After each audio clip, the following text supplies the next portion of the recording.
reglas vamos a cambiarlas un poquito. Vamos a tomar lista, comenzando la clase, se van a apuntar, ¿no? Pero sí les digo una cosa. Sabemos todos que el toro viene y muchas veces tiene que salir, ¿no es cierto? Porque tiene otras cosas que hacer, la agenda de él es bastante complicada.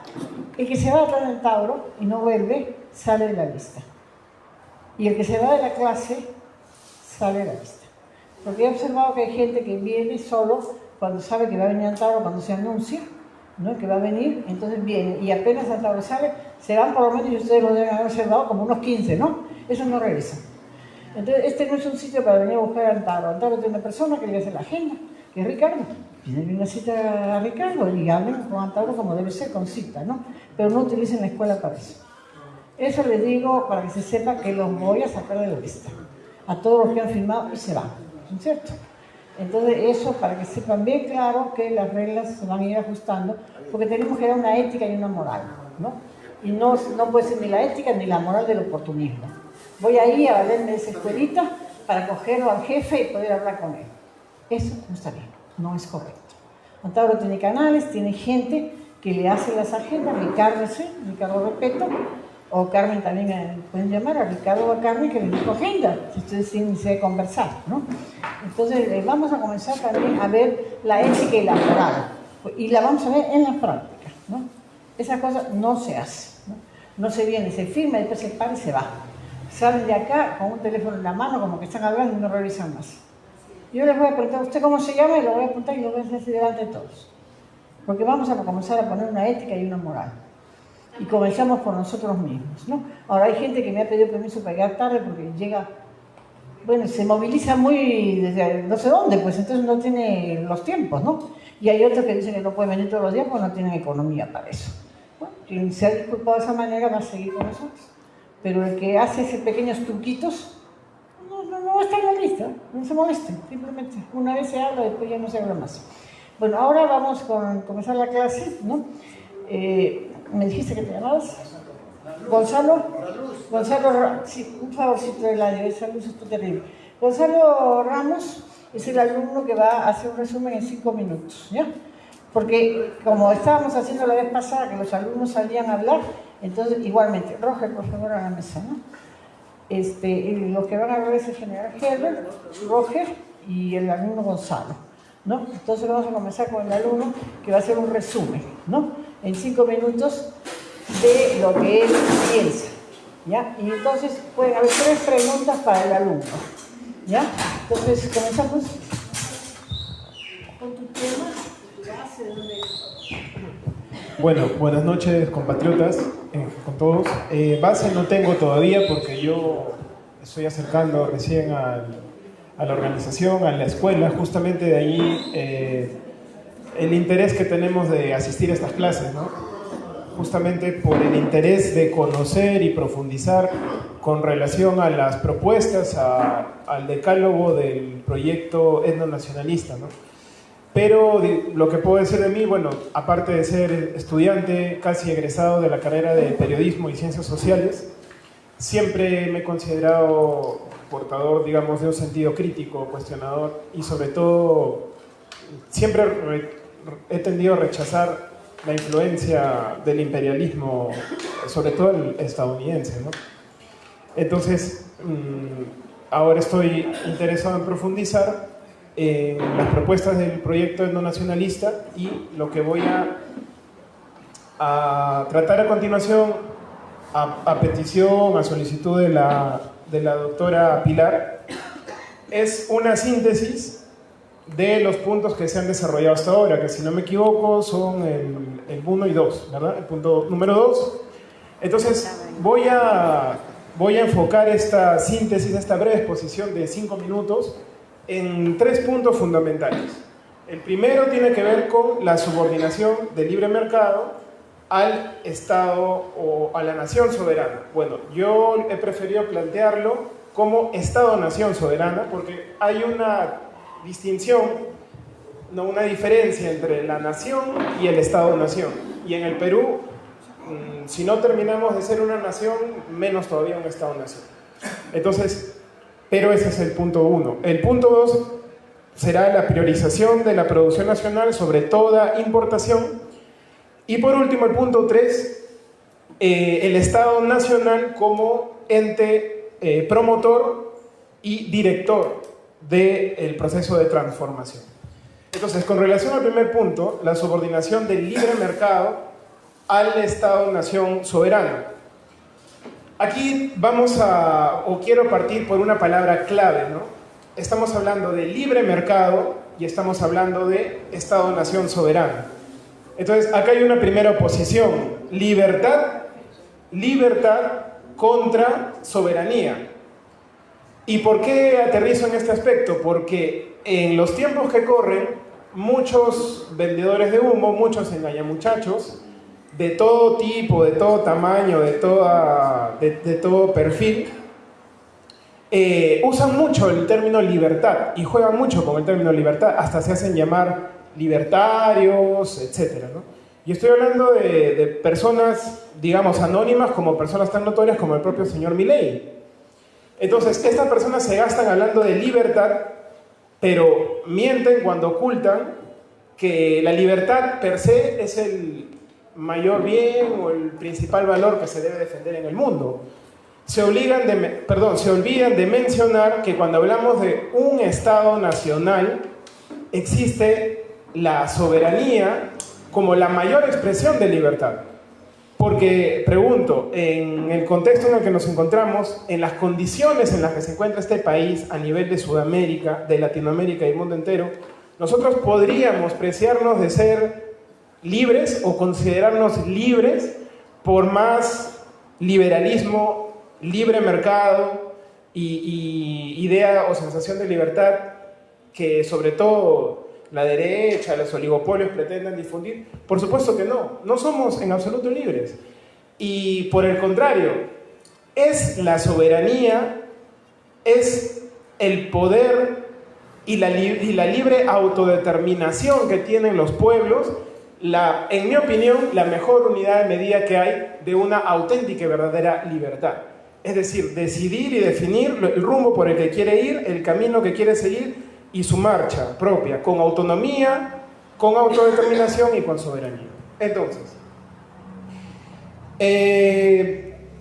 este proceso de subordinación del libre mercado al Estado-nación soberano consiste en establecer nuevas reglas de juego. Estamos hablando, en otras palabras, de un nuevo contrato social, es decir, un nuevo marco legal, que en este caso no es otra cosa que la Constitución del Estado, que es la que contiene las reglas de juego. Y este cambio debe apuntar ¿a qué? A crear nuevas condiciones para que la riqueza de nuestro territorio sirva para financiar los planes y proyectos que la nación soberanamente establezca. Y por lógica, por sentido común nacionalista, que es un término que se usa mucho en esta escuela y me gusta mucho ese término, por sentido común, para que existan planes y propuestas e intenciones de un Estado-nación soberano, tiene que existir un plan, un proyecto nacional, del cual carecemos. Entonces, necesitamos que los recursos y la riqueza de nuestro suelo, de nuestro territorio, sirvan para financiar nuestro propio proyecto soberano. ¿Eso se da actualmente? No se da. Entonces, otra manera de plantear este proceso de sometimiento del libre mercado a la nación soberana consiste en aspirar a que los hijos de este suelo, nuestros hermanos, nuestros compatriotas, los connacionales, se beneficien, se enriquezcan con las propias riquezas naturales que tiene nuestro territorio. ¿Eso ocurre en la actualidad? No ocurre en absoluto. Ahora, ¿cómo podrían disfrutar de esos beneficios, de esa riqueza? Por ejemplo, si la riqueza que tiene el Perú, este territorio llamado Perú, financia servicios de un Estado fuerte que brinde salud, educación, vivienda, ¿no? Trabajo de calidad, bien pagado, bien remunerado, y si estos servicios se benefician con la riqueza y los recursos de nuestros recursos naturales, entonces ahí los connacionales están beneficiando de esa riqueza, que no ocurre ahora, reitero. Otra manera en la cual ellos pueden beneficiarse es tomando parte directamente del manejo de esa riqueza. ¿Cómo? Desplazando al control absoluto, casi absoluto que hay ahorita, de las actividades económicas y extractivas en manos del empresariado extranjero, transnacional, y priorizando, procurando que pase progresivamente a manos de empresariado nacional. En este aspecto yo quiero resaltar un punto que el mayor siempre lo he escuchado, que toca mucho, ¿no? Y es el ejemplo de la minería informal. Y en general, el sector informal de este país, que es el 80%. ¿Qué pasa si un Estado soberano decide ponerse del lado de ese 80% informal? Del lado de ese pequeño minero informal. Entonces, cambia la lógica, se está aplicando el sentido común nacionalista. Entonces, aquí cabe un ejemplo, ¿no? El Perú produce en general, de todas las actividades mineras en general, alrededor de 180 toneladas de oro que se exporta. De esas 180 toneladas, una tercera parte proviene de la pequeña minería informal. Los otros 2/3 provienen de la actividad de la gran empresa transnacional minera. Pero de toda la riqueza que se lleva este sector, solamente el 2%, apenas el 2% de esa riqueza se queda en el país. Entonces, ¿qué dice el sentido común nacionalista? Un proyecto etnonacionalista va a permitir que el estado de las cosas continúe así. No, porque lógicamente conviene ponerse del lado de peruanos como los que promueven ese tercio de la producción de oro, y en general podemos hablar de otros minerales, para potenciar el disfrute, el uso, ¿no?, de los recursos del Estado nuevamente para los fines y el beneficio nacional.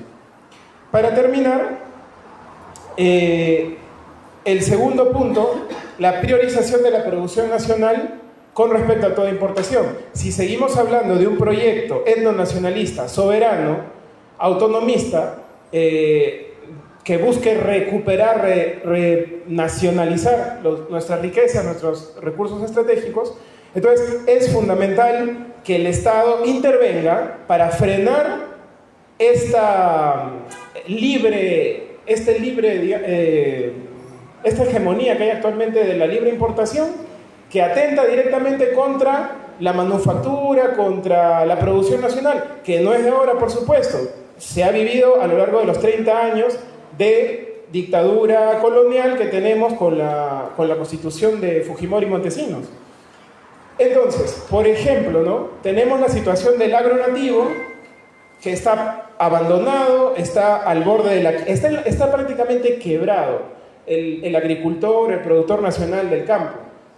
Pero tenemos, ¿no?, versus la importación de cereales que provienen de otros países, como el trigo, como la soya, como la soya, el trigo, el maíz, y encima transgénicos. Entonces, para terminar, doctora, el otro ejemplo, la producción textil nacional, por ejemplo, de Gamarra, versus la importación indiscriminada de tela y ropa china. Entonces, ¿quién tiene que intervenir allí para frenar esta situación? El Estado soberano. Y cerrando ahora sí, disculpen el exceso de tiempo, el punto 3 que quería tocar. Se necesita un Estado nacional que promueva, intervenga y conduzca este proceso de cambio. Por ejemplo, en atención al último ejemplo que puse, sí. Por ejemplo, los aranceles. Los aranceles pueden ayudar a mitigar la aplicación de aranceles, esa situación. Estados Unidos lo hace, no me van a decir que Estados Unidos es un país comunista, ni mucho menos, pero ellos lo hacen. Y si ellos lo hacen, nosotros con mayor razón podemos hacerlo. Pero no lo vamos a conseguir si es que en ese Estado no hay una clase dirigente comprometida con el país, y por encima de eso, si no hay un proyecto de nación del que carecemos actualmente también. Gracias, doctor. Muchas gracias, realmente un buen nivel, solamente que hay que tener un poquito más de capacidad de síntesis. Este es un ejercicio, lo has hecho bastante bien, ¿no? Pero hay que tener capacidad de síntesis, porque a veces te van a decir, en 2 minutos tienes que dar tu idea, y hay que dar la idea concreta en 2 minutos. Es parte del ejercicio de la clase, ¿no? Pero haces un buen resumen, estamos bastante de acuerdo con lo que has expresado, además es tu opinión personal, que cada uno acá puede tener su opinión personal, ¿no? Entonces yo iba a pensar que te hagan las preguntas, pero estamos pasando el tiempo, entonces los que quieren hacerle preguntas, cuando se hagan preguntas en grupo, le pueden hacer a él preguntas sobre lo que he expuesto, ¿no? Ahora tenemos la intervención de Roger.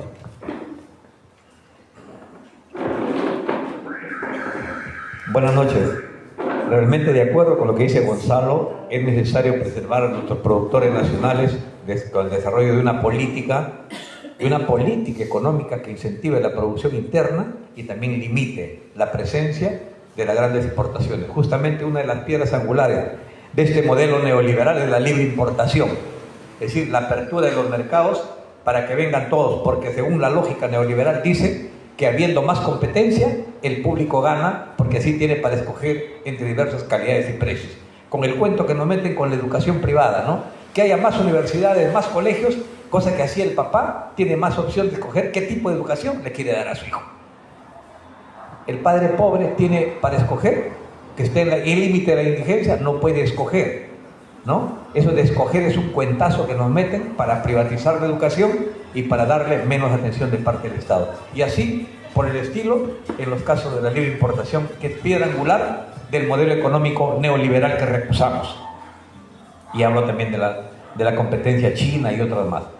Bueno, el tema que nos convoca, o que ahora voy a intervenir por los restringidos y exigente tiempo que Pilarcita nos controla, es sobre el punto de la libre importación, el punto que señala, de los 10 puntos de Antauro, dice, nacionalizar todo lo extranjerizado, empezando por lo chilenizado, ¿no?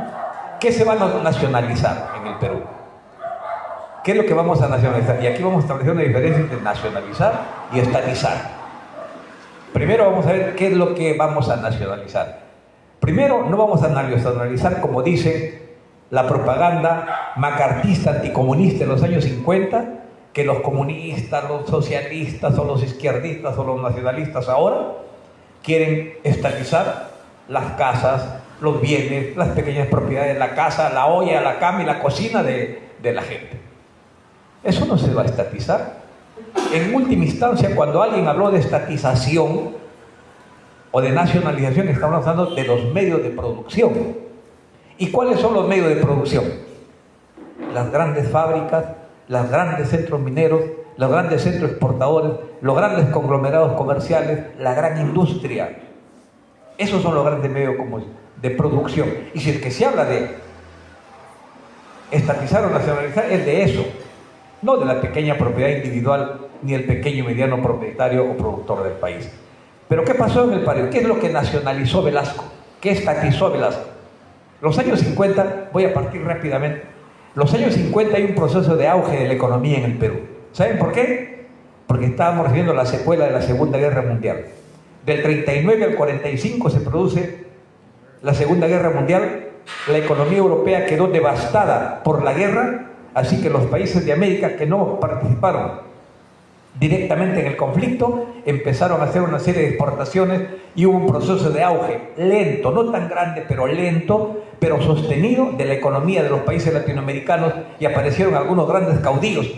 Perón es uno de ellos, que con los recursos económicos de las exportaciones agroalimentarias de Argentina pudo desarrollar una economía muy importante y desarrollar su política también de beneficio a su pueblo, de mucho sobreproteccionismo, y apareció pues líderes importantes, repito, Juan Domingo Perón y la propia Evita, líder de los llamados descamisados, o sea, los más pobres de Chile. Pero no solamente en Argentina, no solamente en Argentina se opera el fenómeno, también se opera el fenómeno en el Perú.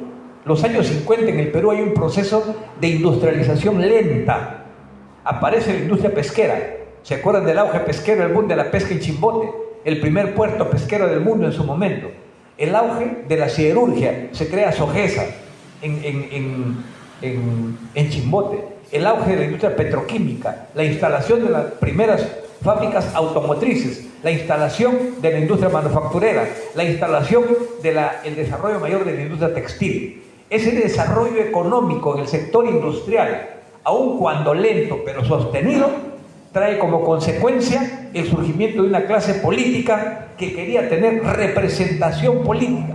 Los nuevos actores del sector industrial, financiero, bancario que se desarrolla en los años 50 quieren espacios de representación política que les negaba, ¿saben quién?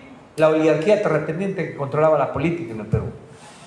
Los años 50, mientras estos sectores emergentes estaban fortaleciéndose económicamente, producto de las exportaciones, en el Perú había una casta aristocrática de latifundistas, de los Arpilla, de los Grace, de Gildemeister, de La Piedra y de toda esa costra aristocrática, latifundista, con condiciones de semifeudales de explotación a los trabajadores en el área rural y urbana, en las grandes haciendas azucareras de la costa peruana o las grandes haciendas algodoneras y en las grandes haciendas de la sierra en el Perú, son los que ostentaban el poder político en el Perú. Y lo que va apareciendo es un grupo de empresarios dianos donde descansa el poder económico y político de la oligarquía terrateniente, en las haciendas, en la gran propiedad terrateniente, como dice el nombre, donde descansa el poder político de la clase industrial emergente, en la industria, en las finanzas, en el manejo del capital. Uno tiene el manejo de la tierra, otro tiene el manejo del capital, pero es una clase que va efervesciendo y necesita representación política. Por eso aparecen los partidos Acción Popular, el social progresismo, como expresión de esa nueva clase económica que va emergiendo a mediados del siglo pasado. Y los que se habían nacido como antiimperialistas como el APRA, y los que representaban a la oligarquía terrateniente como la Unión Nacional Odriguista o el Movimiento Democrático Pradista, también se alían. Por eso viene la superconvivencia APRA 1, y por eso aparece el social progresismo, y por eso aparece Acción Popular. Acción Popular es la expresión de esas fuerzas emergentes que aparecen en el siglo pasado con un discurso renovador, progresista, de cambios. Acción Popular habla de reforma agraria, habla de inversiones, habla de recuperar algunos recursos naturales y hace una serie de medidas muy importantes durante el primer gobierno de Belaúnde Terry. Lo que fue abandonó fue el campo, pues. Pero ¿a qué le dio prioridad Acción Popular? A las grandes construcciones, los aeropuertos, las carreteras de la marginal de la selva, los grandes centros de irrigaciones. El agro quedó completamente abandonado, salvo que comete, en cuanto a su política de recursos naturales, comete el gravísimo error o parte de esa política de entreguismo de los recursos de la patria, el famoso contrato con International Petroleum Company, que había estado explotando el petróleo del Perú desde comienzo del siglo pasado. A comienzo del siglo pasado vinieron 3 empresas transnacionales norteamericanas que se mantuvieron hasta durante todo el siglo pasado. La International Petroleum Company, la Southern Peru Copper Corporation, que todavía sigue en el sur, trayendo desarrollo, progreso y gran bienestar para los pueblos del sur, porque así dicen que es la minería. Y segundo, la tercera, la Cerro de Paz Corporation, enclavada en la sierra central del Perú. Esas 3 grandes empresas vienen durante la primera década del siglo pasado y en los años 50 siguen extrayendo, ¿no? Y los intereses oligárquicos terratenientes se relacionan a esos grupos imperialistas y no desarrollaron una política, un plan de desarrollo nacional. Estos grupos emergentes de los años 50 que expresan los intereses, aparece el Banchero Rossi, Huyo Elías, es una clase burguesa industrial distinta, no sé si me dejo entender, a los latifundistas, y tienen contradicciones. ¿Y quién es la expresión política de ellos? Acción Popular. Y Acción Popular se levanta como un abanderado de la renovación, de los cambios, de los nueva política económica que debería existir en los años 60, y por eso tiene gran arraigo. Y por supuesto, el odriguismo, el aprimo, consideraban comunista a Belaúnde Terry. Yo recuerdo, porque soy de la costa norte, donde hay gran arraigo del APRA, hay unas propagandas que decían, APRA sí, comunismo no. ¿Qué comunista era Belaúnde Terry? Pero sí propugnaba ciertos cambios importantes porque se presenta como la expresión de la renovación política de los años. Entonces, cuando fracasa Belaúnde Terry, porque gana, hay toda una historia, ¿no?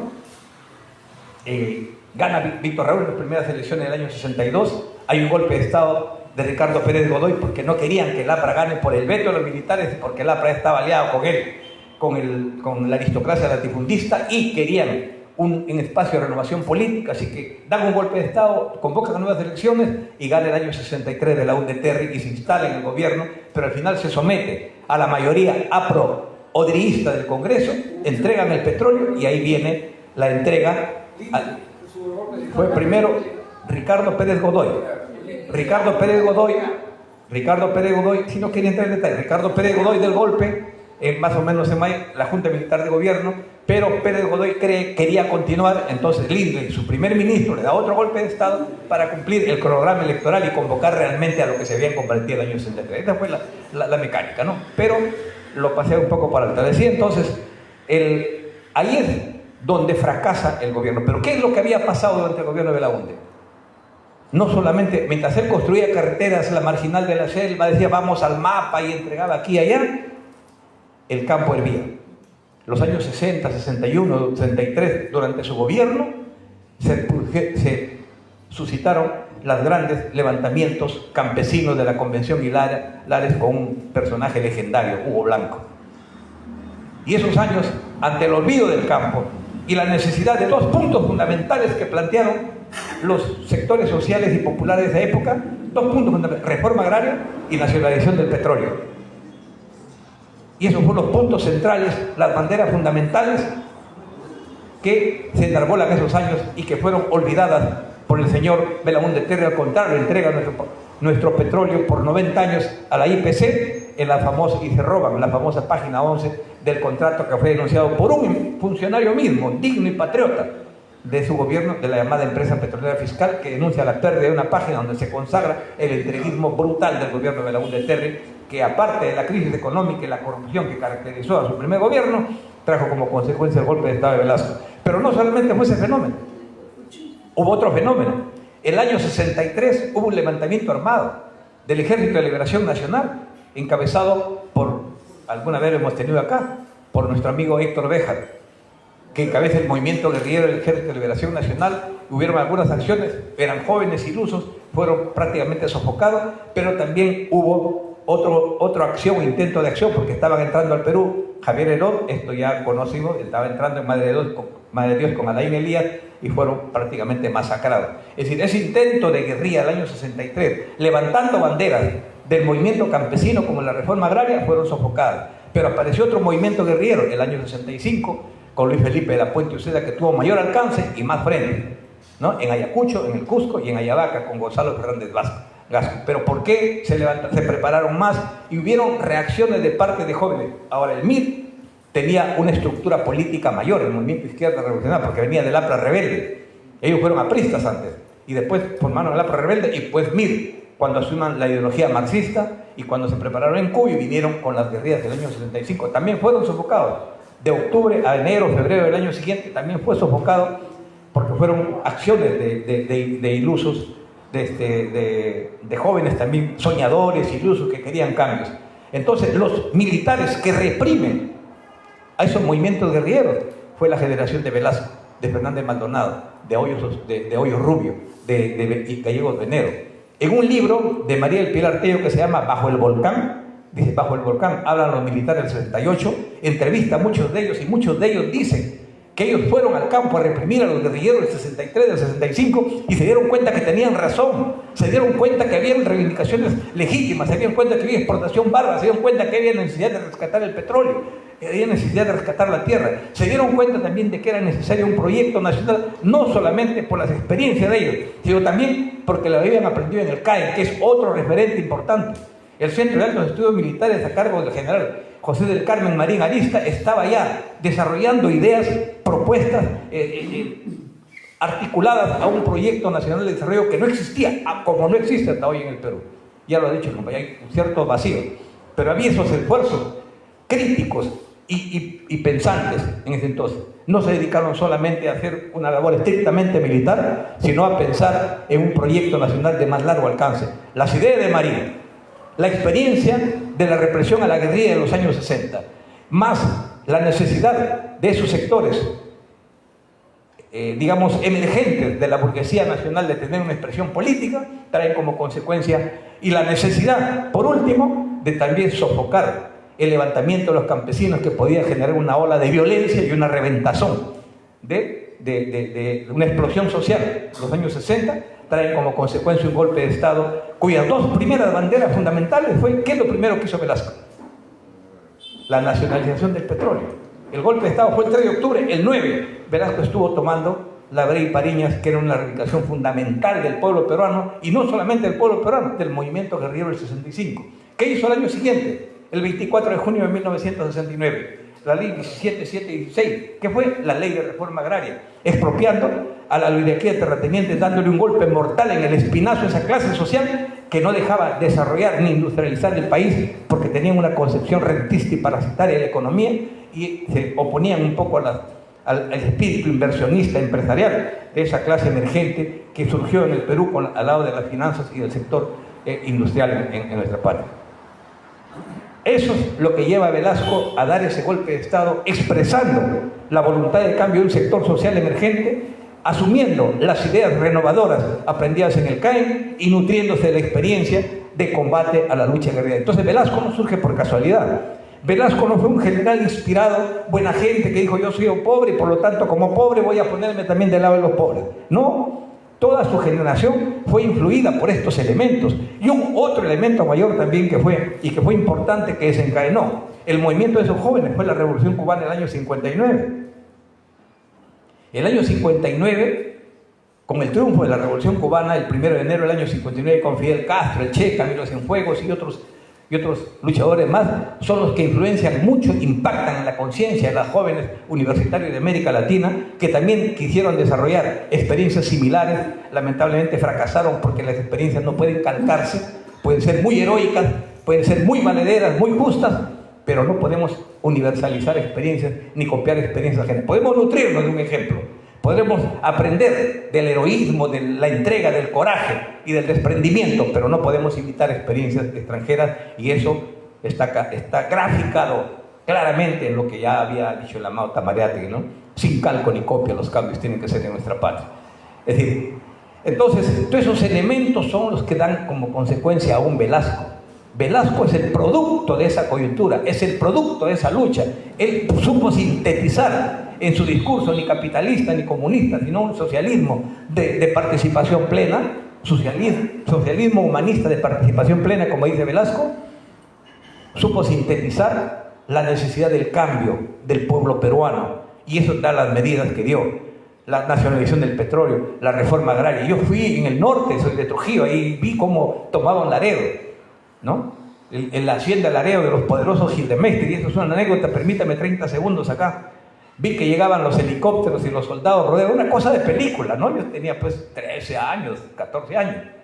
Rodeaban la hacienda porque hay una zona de puro gringo donde no entraba solamente los peruanos, solamente entraban los que iban a hacer servidumbre. Ningún peruano entraba a la zona de los gringos, le llamaban, ¿no? Porque eran alemanes los Gildemeister. Y a esa zona entraron, rodearon los soldados, llevaron unos camiones gigantes, le metieron todas sus cosas, los mandaron al aeropuerto Martínez de Pinillos en Trujillo, y los mandaron mudar a los gringos, así como tomó Velasco La Brea y Pariñas. Eso no le van a perdonar jamás, jamás la clase política Velasco. Por eso tratan de satanizarlo, tratan de minimizar su aporte a la historia. Bueno, decía entonces, Velasco da esas medidas, pero también estatiza Centromín Perú, la Cerro de Pascua con la Oroya, y pone Centromín Perú. También estatiza Marcona, la Marcona, que hoy está en manos de los chinos, le puso Minero Perú. Hierro Perú. Minero Perú fue la empresa del Estado. Hierro Perú. Pesca Perú, porque toda la empresa, nosotros hemos tenido una de las riquezas más increíbles en el mar peruano, los recursos hidrobiológicos. Sin embargo, eran explotados por empresas, Starquís, por empresas privadas, donde hizo multimillonario el Banchero Rossi, ¿no? Oiza, con su empresa Oiza, cantidad. Un solo centavo de impuesto. Nunca. Sin embargo, se llevaban, no sembraban nada, no les costaba nada, ellos no alimentaban ni daban alimentos a los peces, pero sin embargo se han hecho multimillonarios. Por ese puerto de Chimbote han pasado miles de millones de dólares al extranjero, se han embarcado. Y vayan a ver ustedes, Parece un puerto de un asentamiento humano cualquiera, y Chimbote era el asentamiento más grande del Perú porque tiene 87 pueblos jóvenes, llegó a tener en su momento, cuando trabajaba por eso, en esos años por ese lado. Entonces les decía, Velasco estatiza las industrias estratégicas, Aeroperú, Hierro Perú, Centromin Perú, bueno, ¿no? Hay varias empresas fundamentales, es decir, los sectores estratégicos de la economía. Eso es lo que nacionaliza Velasco. Y eso es lo que permite, y Aeroperú también, nuestra línea de bandera que fue, eso es lo que privatiza el fujimorismo. También estatizó la banca privada, bancos que vivían del subsidio del Estado, ¿no? Y creó el Banco Agrario, para el sector agrario, el Banco Hipotecario, para promover la creación de viviendas, el Banco Minero para la pequeña y mediana minería. Es decir, hubo mucha promoción a la producción interna, incluso con la ley de reforma agraria, y esto está demostrado. Las cooperativas agrarias azucareras duplicaron la producción de los hacendados en el sector azucarero. Éramos exportadores de azúcar, el estándar de vida creció, formaron incluso la Central de Cooperativas Agrarias Azucareras del Perú, la SECOAP, poderosa representación de los compañeros cooperativistas, de las 12 cooperativas azucareras que hemos tenido en el Perú. Incluso era tanta su producción que el sinvergüenza Morales Bermúdez, cuando después del golpe de Velasco, el 75, el año 76, les cobra impuestos adelantados. Tenían la plata suficiente para pagar impuestos adelantados, para darle un respiro a la crisis económica que pues termina por hundirlo, y viene el paro nacional del año 77 contra Morales Bermúdez. Es decir, creció la producción, la productividad de las empresas, porque es falso aquello de que todo lo estatal es malo y solo lo privado es bueno. Porque allí, voy terminando ya, la importancia que tiene la participación del Estado. ¿Quiénes manejan el Estado? ¿Qué es el Estado? Voy a resumirlo así muy rápido. Eso es la estructura administrativa, el aparato administrativo, económico que rige la vida de un país. No quiero decir, como dice la concepción marxista, instrumento de nación de una clase por otra, que también en parte es eso, pero hablemos de una estructura socioeconómica, es del Estado. ¿Quién maneja el aparato del Estado? Los gobiernos. ¿Y quién accede al gobierno? ¿Qué viene a ser el gobierno? En todo caso, el gobierno viene a ser la administración temporal del aparato del Estado, ¿no? El gobierno de Toledo, de Ollanta, de Cochiques, el gobierno. Ellos manejan el aparato del Estado. ¿Y quién está ahí en el gobierno? ¿Cómo acceden al gobierno? Los partidos políticos. ¿Cómo? En elecciones. Entonces, ¿quién maneja al final de cuentas el aparato estatal? Los partidos políticos que ganan las elecciones. ¿Y qué representan los partidos políticos? A un sector social, a un sector de la sociedad, ya sean los sectores populares o los sectores prominentes como la gran oligarquía o las capas medias en el país. Entonces no es que el Estado per se tiene vida propia y a priori es malo. Es mala la administración porque está podrida el quehacer político del país, porque hemos estado gobernados por organizaciones criminales después del Perú República, a excepción de Velasco. Y esa es la hipótesis central de un trabajo que estoy haciendo, que espero publicarlo antes de fin de año, sobre ¿por qué? La refundación de la patria. Porque para refundar la patria hay que reescribir la historia, y esa historia es la que tenemos que conocerla, y ese es el motivo de esta escuela. Muchas gracias, Román.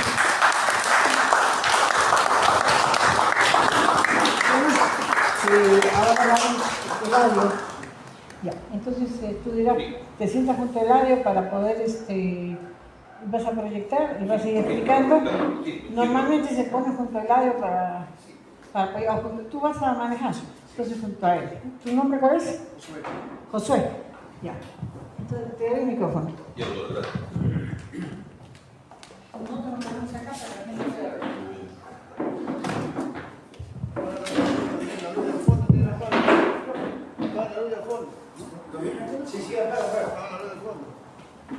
Ya, muy buenas noches. Como algunos ya me conozco, soy el general del ejército peruano, Herbert Dávila Ramírez. Para mí es muy grato estar presente en la escuela, agradecer a la doctora Pilar Roca en esta oportunidad para contribuir. Felicitar principalmente a Gonzalo Ramos por su brillante resumen de los puntos 1 y 2. Y de igual forma la disertación que acaba de hacer Efraín Tawada. Roger Tawada. Y ahí hay unos puntos que quisiera comentar antes de entrar a nuestro tema de repaso de nuestro decálogo. En relación a... habíamos comentado del general Nicolás Lindley. en el modelo que precisamente teníamos, y en ese espacio el presidente de la época, el Belaúnde, a manera de premio, Nicolás Lindner se va de embajador a España. Y los gobiernos siguientes, también el general Velasco lo deja. En la práctica estuvo hasta el segundo gobierno de Belaúnde, permanece como embajador. Esto para conocer realmente los espacios que vamos a tener cuando seamos gobierno y que tenemos que mirar todos los espacios, no solamente mirar el Perú, sino igual más allá de la frontera para hacer una presencia real del Estado con una política exterior realmente que sea en beneficio para la población. ¿Por qué comento esto? Porque en la experiencia que tenemos, a mi punto de vista, Relaciones Exteriores no está haciendo la tarea. Relaciones Exteriores en un mercado cercano que tenemos, Brasil, un mercado de 200 millones de habitantes, no hemos podido posicionar productos que tenemos aquí en Perú. En mi experiencia de haber sido agregado en Brasil, he visto que no hemos podido posicionar productos referentes que tenemos, como por ejemplo el pisco ni el vino. Cuando tenía mis conversaciones con mi embajador de la época, o los funcionarios diplomáticos mencionaban y decían, no, Brasil es proteccionista, nacionalista, y tiene muchas barreras para que ingrese un producto. Sin embargo, a propósito del tema, Chile sí había penetrado con su producto pisco chileno en Brasil. Y entonces no es verdad que las barreras de un país nos puedan limitar. Y ahí está la ineficiencia del modelo que tenemos, que a pesar que estamos en un modelo, no hacemos la tarea. Y qué bien por Chile, porque sí hace su tarea y posiciona sus productos que ni siquiera son de ellos. Nosotros inactivos ni hacemos la tarea. Igual el vino. ¿Qué cosa generaría si lográramos poner un producto como el pisco y el vino en Chile? Encontrábamos, doctora, y para todo el auditorio, encontrábamos vino francés, alemán, portugués, de todos los países, menos el peruano. Y somos los más próximos a estar ahí. Un ejemplo nada más que en el modelo no hacemos bien la tarea. Otro punto, de igual forma para informar para todos, el general Velasco, cuando el grado de coronel fue agregado militar en Francia. Y también bebiendo, ahí no tampoco ha sido pues algo que la corriente le dejó llevar, también se preparó y vio que ahí era necesario ver realmente en el modelo que muchos aspiran a ir a Francia porque se respira pues derecho de libertad, de justicia social, de paz, de varios conceptos, principalmente porque allá se desarrolló pues varias cosas de igualdad de derechos humanos y varios otros aspectos, valores que de la época eran necesarios. Y entonces algo similar, a manera solamente de comentario, el presidente Ollanta también en una simulación de continuar ese camino fue agregado militar en Francia inicialmente y luego en Corea. Entonces estamos comentando en ese espacio que sí también tenemos que posicionar. Continúo. A ver, hay unos puntos, ayúdame a prender la luz ahorita para mencionar los puntos antes de entrar en la maratónica 8 minutos que nos da la doctora Pilar Rojas. ¿Sí? Sí, adelante. Con el celular, no de repente. A ver, algo breve, algunos puntitos. También se mencionó del CAE. Efectivamente, en ese momento, antes de entrar acá, el CAE, en esas épocas cuando se crea, precisamente era un centro de altos estudios nacionales que iba a producir planes de gobierno. Y el único que realizó fue el general Velasco con el plan Inca que conocemos y debemos seguir. Posteriormente ya se distorsionó y hoy ese CAE que era nacional o era militar, hoy es nacional y ya no tiene la línea que nosotros como nació, sin embargo podemos recuperar ese espacio. Hay dos fechas importantes que se han mencionado en las intervenciones de Roger, principalmente, 9 de octubre y 24 de julio. Si ya queremos tomar acción real de lo que tenemos que hacer, ya debo estar planteando, por ejemplo, algo básico, recuperar esas fechas históricas para la sociedad. Significa realmente nacionalismo, significa realmente la acción, reivindicar a General Velasco. Y eso es con algo básico y hacer solamente un proyecto de ley para recuperar esas fechas, que en el camino el modelo lo desapareció. Para entrar en materia, la siguiente, por favor. Y ahora sí, por favor. Disculpe, gracias. Nuestro líder nato, el mayor Antauro, precisamente un 4 de febrero de 2020, plasma precisamente su programa de 10 puntos patrióticos soberanos en lo nacionalismo. Y hemos hecho un resumen del punto 1, del punto 2, voy a tocar el punto 3. Sin embargo, esto tiene una correlación. Si nosotros queremos cambiar ese modelo, precisamente tenemos que modificar la Constitución y principalmente el modelo económico. Y esa es la tarea que debemos hacer. Y por eso saludo que la escuela debe estar fortalecida con conocimientos de para qué estamos aquí, qué contienda vamos a llegar, y si queremos plasmar realmente los 10 puntos, tenemos que hacer una tarea en cada una de las regiones y hacer una mayor participación. Entonces, en el primer punto, ya sabemos que debemos cambiar el modelo económico y para eso tenemos que ganar en las contiendas electorales una mayoría en el Congreso. Para el punto 2, ya se ha comentado la necesidad de tener una nación soberana y que el modelo actual que tenemos no es el que nos ha llevado. Y si miramos, no se han reducido los índices de pobreza, no se ha hecho una presencia real de Estado en varios lugares, principalmente en la frontera, seguimos teniendo lugares abandonados. Comento aquí que en mi carrera militar siempre he puesto estos puntos de vista, pero el modelo nos encaja a veces a no poder opinar y no decir. Sin embargo, las veces que yo he tenido que tomar decisiones, me he ubicado en unidades diferentes a las órdenes que me han dado. He tenido iniciativas diferentes. Y acá saludo los etnocaceristas que formaron el partido, siguieron su ruta.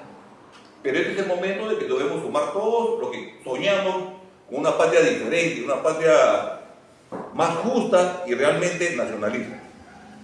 En nuestro punto 3, creo que ya se ha ido tocando, y ese punto 3 es parte de lo que hoy voy a poner. Sin embargo, la diapositiva muestra los 10 puntos, el decálogo que debemos conocer.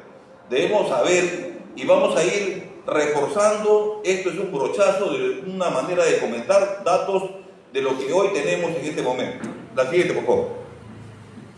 Y en este programa, en el tercer punto, la renacionalización de todo lo extranjerizado, empezando por todo lo chilenizado.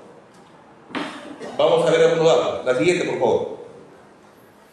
Acá menciono, y para mencionar dos cosas, el economista de la Flor, el 2023, recientemente, conceptualiza lo que es renacionalización. Y él es una corriente, pues, del modelo actual. Él, sabiendo que esto es necesario, no lo ha podido aplicar en su modelo.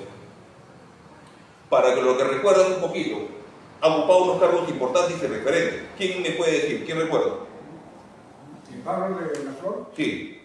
Ya, Pablo de la Flor es un integrante de la CONFIE, no tiene relaciones directas con el Banco del Crédito, ¿no?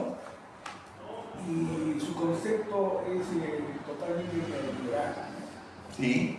Ha organizado repetidas oportunidades el CAE de los ejecutivos, ¿no?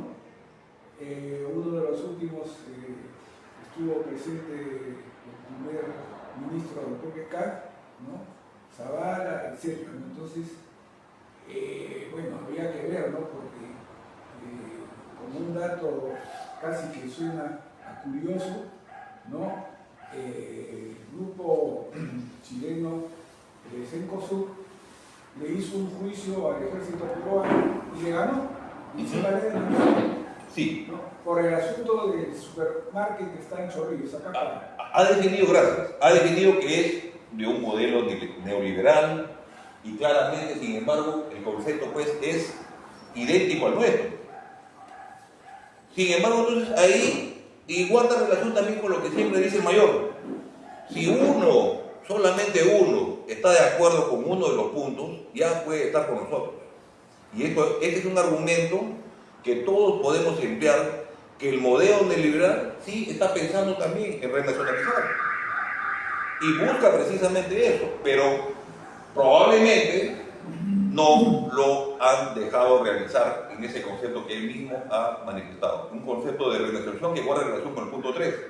Esto solamente es para darnos cuenta que podemos utilizar ese argumento de varios como Pablo de la Flor, que estando en su modelo no han podido aplicar. Concepto que es el nuestro. Y reitero nuevamente que si un peruano, se identifica con un punto del decálogo, ya podría ser captado para nuestra lucha. Eso es lo que quiero comentarles y por eso muestro. No es promocionar a Pablo de la Flor, sino que un representante de esa corriente ya menciona lo que nosotros planteamos. La siguiente. Y entonces, ¿qué realmente va a impactar en esa renacionalización? Lo que estamos hablando en teoría. Uno, hay un impacto económico y hay un impacto social. Ese impacto económico guarda relación precisamente con el punto 1 y el punto 2. Cambiar nuestra constitución en modelo económico y precisamente ver nuestros recursos naturales. Recuperación de los recursos naturales, inversión y desarrollo, efectos en el mercado laboral para el impacto económico. Y en el impacto social, distribución de beneficios, reacción pública y política, impacto en las comunidades locales, que eso solamente sigue siendo teoría para los modelos. En la práctica, yo soy natural de Loreto, en el modelo de 30 años, lejos de que mi tierra natal crezca porque tiene muchos recursos, empezando del caucho, empezando el petróleo, continuó con la madera, el oro, sin embargo existen lugares de extrema pobreza que ni siquiera se ha hecho presente el Estado. Ese es el modelo que tenemos, ¿no? Entonces, no hay correlación en un modelo que realmente piense en la mayoría. La siguiente. Otro dato, y que tiene referencia, y solamente para que ustedes se den cuenta, efectivamente en relación al punto 3, los inversores extranjeros hasta el 2023 están distribuidos de esta forma. El Reino Unido con un 18%, España con 17%, Chile con 12%, Estados Unidos con 11% y Países Bajos con 6% de las inversiones aquí en el Perú. Los tres primeros guardan relación a los mismos actores de la guerra con Chile, los que siempre estuvieron atentos a nuestros recursos, y realmente todos están interesados por los recursos. Y una forma similar, mientras que yo avanzo, estoy poniendo mis recursos. Ya no necesitamos una guerra militar de las fronteras. Con mis inversiones estoy invadiendo. Ese concepto debe corregirse, y entonces por eso que en el punto 3 lo establece claramente el mayor, que debemos renacionalizar. Y acá doy un argumento más en el modelo que tenemos. En estos dos lugares, en esta frontera y en esta frontera, el modelo actual no ha hecho su presencia ni ha podido controlar, ni ha buscado una satisfacción real. Hablo de Madre de Dios por la minería ilegal, y hablo de la frontera porque también desde el 2006, cuando yo era comandante y estaba en Loreto, en mi tierra, ya sabíamos de invasiones en esos lugares por grupos narcoterroristas. Y el modelo actual de las instituciones, como Comando Conjunto, como Ministerio de Defensa, como Relaciones Exteriores, esta boca no es mía, nadie se pronuncia, nadie dice nada, todos se cuidan para conservar. ¿Y por qué no dicen nada? Porque hay varios funcionarios que hoy son congresistas, que en esa época eran ya ministros de defensa. Y entonces los fiscalizadores de este momento del Congreso, que deberían estar diciendo en un concepto de defensa y soberanía de la integridad territorial, se guardan sus comentarios porque ellos han sido también parte de esa mala gestión de no haber dicho a la población que ya desde el 2006 ya hay penetraciones de grupos de guerrillas que realizan narcotráfico en esos lugares. Y entonces los conceptos de defensa y soberanía, que precisamente el CAE lo desarrollaba, no existe para el modelo actual. La siguiente, por favor. Y entonces el Perú tiene en este momento en inversión chilena 20 millones. 20.000 millones, corrección. Muy bien, 20.000 millones de dólares, con 400 empresas y 800 proyectos, con información hasta el 2023. Del periodo desde 90 hasta el 2020. En ese periodo, esto nos ha llevado al modelo. Hay una solución a todos los problemas que tenemos en nuestras fronteras, en la población. ¿Hemos hecho una presencia real con educación y salud en lugares alejados? No. Este modelo solamente nos lleva a que algunos se beneficien. Y detallando un poco más, de esa presencia, el 66% están en el sector servicio y un 20% en el sector de energía. Todos nuestros recursos están prácticamente manejados por Chile en este caso. La siguiente, detallando un poco más, la siguiente. Este gráfico nos muestra cómo está distribuido esa presencia en cada sector. El sector servicios ampliando 66.6, energía 20.6, industria 9.8, minería 1.8 y 1.3 agropecuario, ¿no? Y para qué ya recordar esa reivindicación que tenemos territorial con Chile, cuando ellos han penetrado a las tierras de Arequipa, Majes, que es simbólico, Huanta en Ayacucho, hasta el norte del país, y nadie dice nada. No hay algún funcionario del Estado de los modelos actual que diga, no, esto hay que parar, y sigue las inversiones penetrando en varios lugares.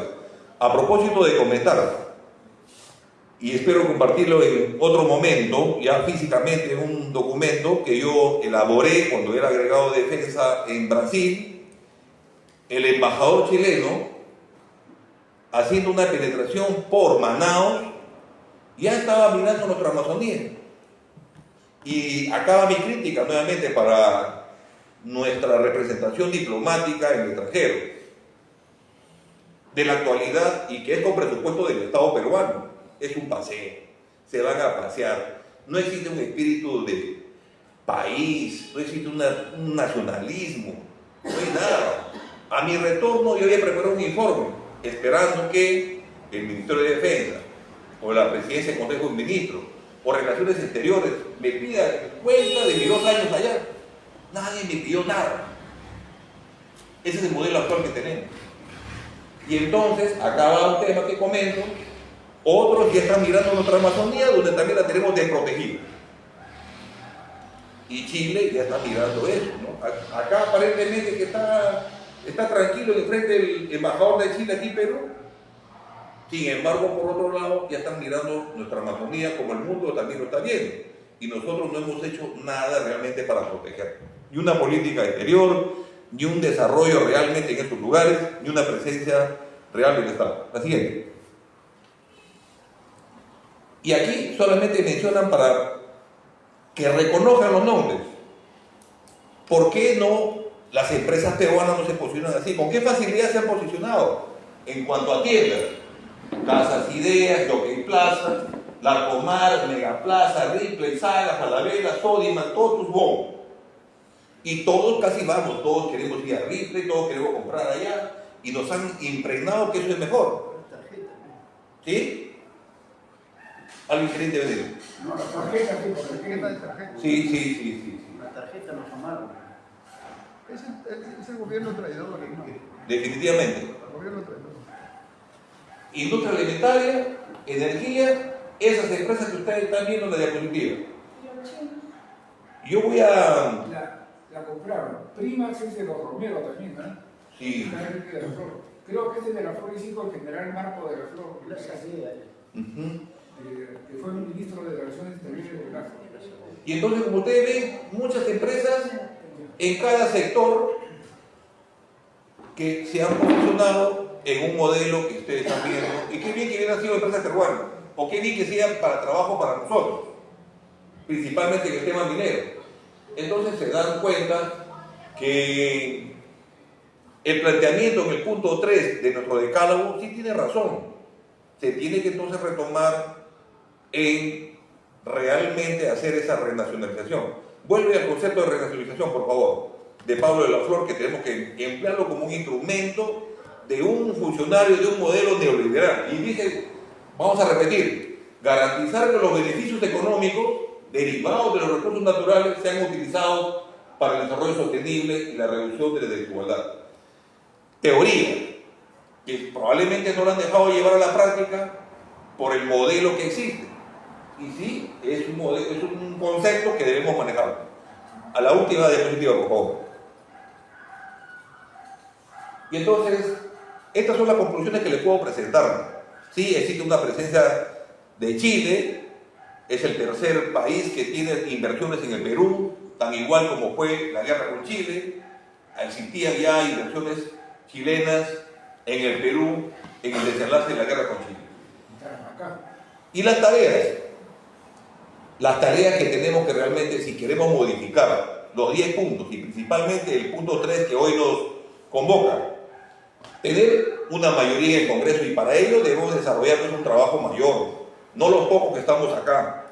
Y reitero lo que ya indicó la doctora Pilar Roca al inicio de la exposición. Debemos venir acá realmente convencidos. Yo saludo a los que están en su tiempo. Necesitamos compenetrarnos con los 10 puntos para transmitir a todos los otros ciudadanos que realmente están listos para incorporarse a ese deseo de cambiar el país. Y para ello, en cada región también tenemos que realizar esa tarea. Preparar y capacitar a los candidatos a diputados y senadores. Deben saber la tarea. En la experiencia que he tenido como asesor de la Comisión de Salud en el Congreso recientemente, se ha visto pues que existe poca participación de algunos congresistas donde no tienen idea de por qué están sentados ahí. Más aún cuando tienen un equipo de asesores que solamente están pensando en recibir sus 12.000 soles. Entonces también ahí tiene que haber una preparación, como estoy mencionando. Esas son las tareas que realmente debemos tener para alcanzar los 10 puntos y el punto 3 principalmente. Y de igual manera, al equipo de asesores que estarán con nuestros congresistas o con nuestros diputados o senadores. Y por último, no ir recién en el desenlace de estar sentado allá. Este es el proyecto de ley que hay que elaborar.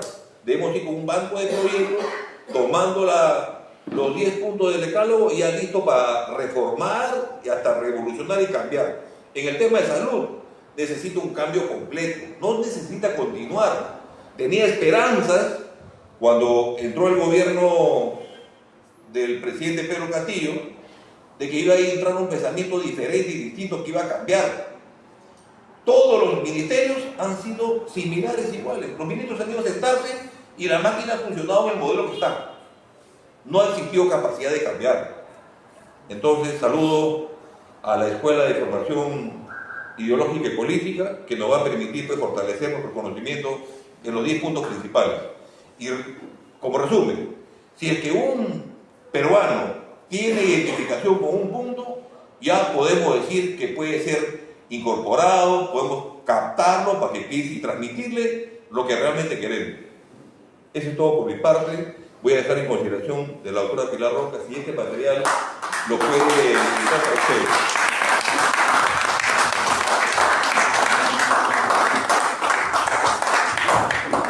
Bueno, muchas gracias, Heber, por el trabajo, un estupendo trabajo, ¿no? Un trabajo de análisis, un trabajo conceptual. Podemos estar de acuerdo en todo, podemos estar de acuerdo en partes, podemos discrepar en algo, en lo personal discrepo en algo, pero bueno, estamos bien, el trabajo. Así es este juego es para pensar. Desde un inicio le dije que hay que darle vuelta al magín, ¿no? Hay que hacer trabajar las neuronas. Y solo así vamos a poder construir un buen país, un buen Perú. Ahora va a venir un momento de las preguntas. Yo voy a hacer un ratito, voy a hacer solamente la primera, perdón, me voy a hacer uso del micro, uso y abuso del micro en este momento. Normalmente no suelo preguntar, pero me quedé con una inquietud, ¿no? Realmente aplaudo tu trabajo, muy bueno. Quiero que lo dejes, que permitas que se ponga para para todas las personas, ¿no?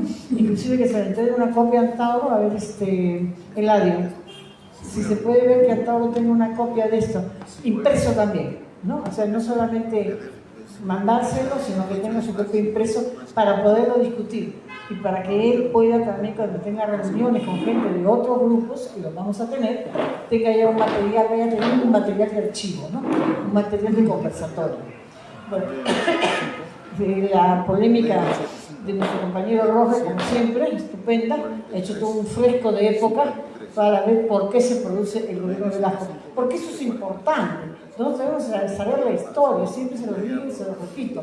No para repetir como un loro, sino la historia para saber por qué hemos llegado acá y qué no debemos repetir, ¿no? Y hacer un análisis de los hechos. Así vamos a poder fundamentar siempre nuestros conceptos y vamos a poder defender nuestras ideas, ¿no?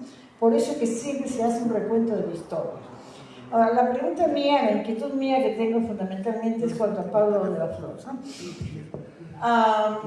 Yo creo que la gente que es liberal, y la gente del liberalismo obedece a una concepción. Lo que pasa es que el capitalismo en este momento como sistema está fracturando, o sea, se está cayendo, ¿no?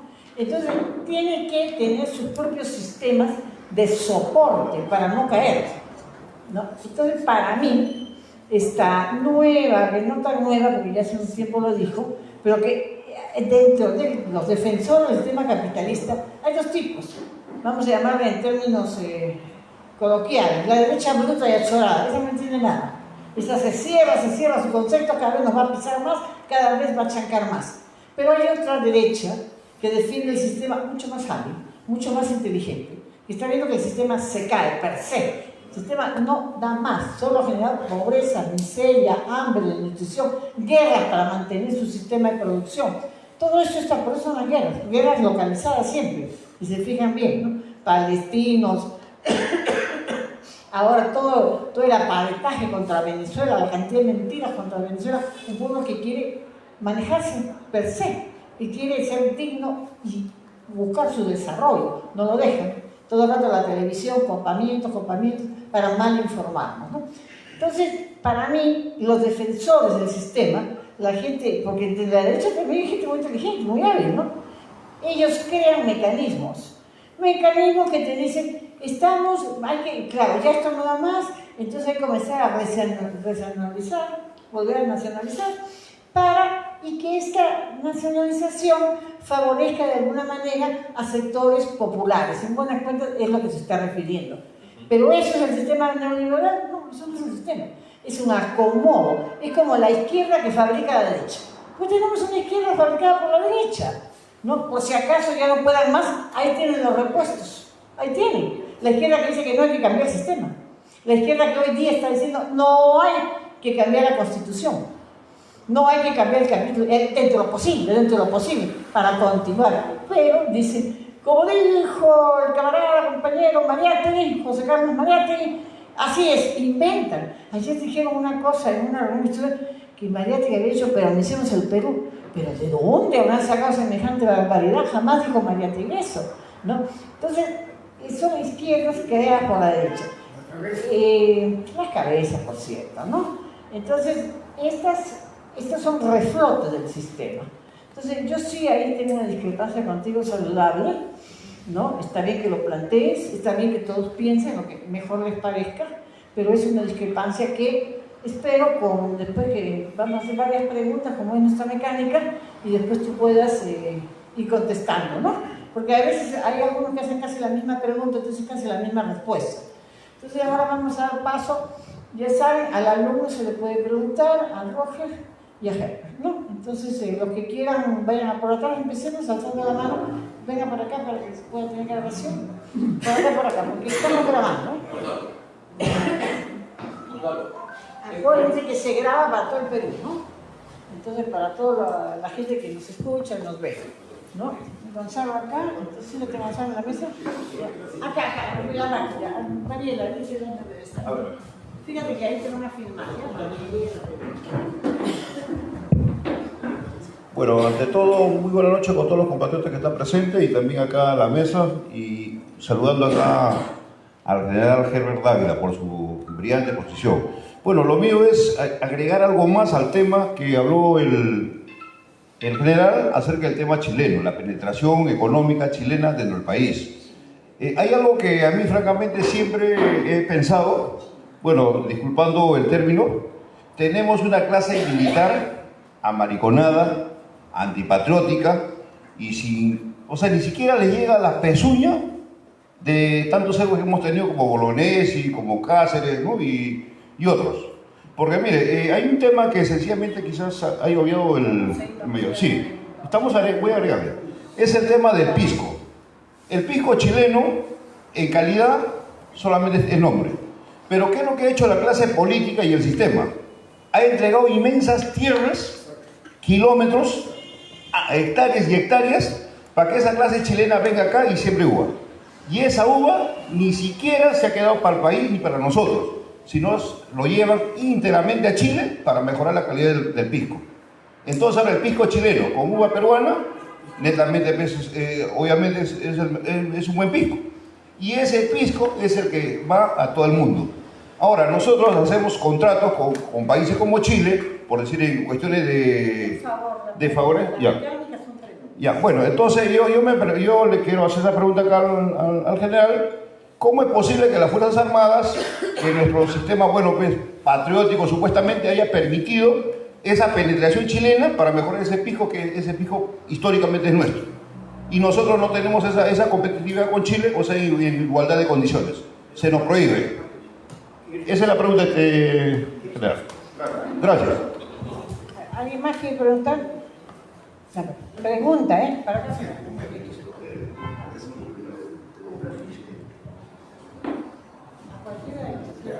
Mi nombre es Edmundo Ortola, soy ingeniero. Bueno, el tema de la chilenización, ¿no? Es una doctrina. Por ejemplo, yo le he escuchado al ex canciller Cubillo, ¿no?, señalar todos los fundamentos de su doctrina. De tal manera de que antes que entren acá al Perú, como dice el amigo, el compañero, han comprado grandes cantidades de tierra a la familia Gotuso, a muchísima gente en Ica.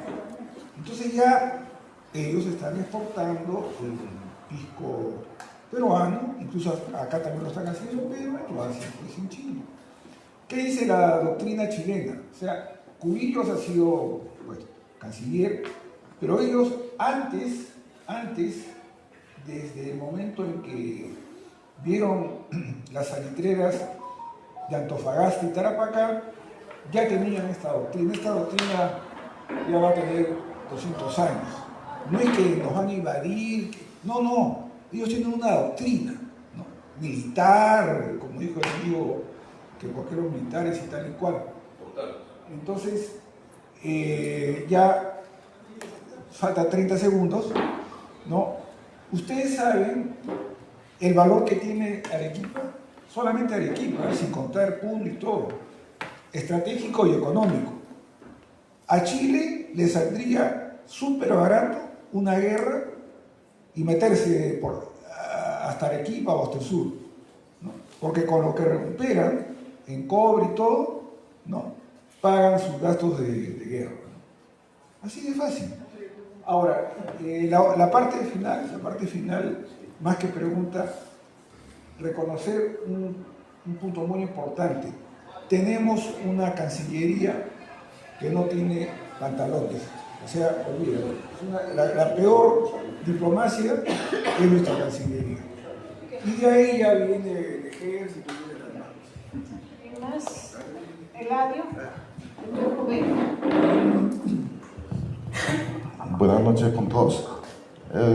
Yo quisiera, en tu caso, hacer una pregunta que creo que es para el señor Taboada y otro para general. Bueno, siempre mejor dicho, yo trabajaba antes en Entel Perú, ¿no? Entonces, la cual vendía junto con la compañía peruana de teléfonos. Entonces, ahora prácticamente todo algo medio sarcástico que exista un Entel, que viene a ser Entel Chile, ¿no? Acá en el Perú.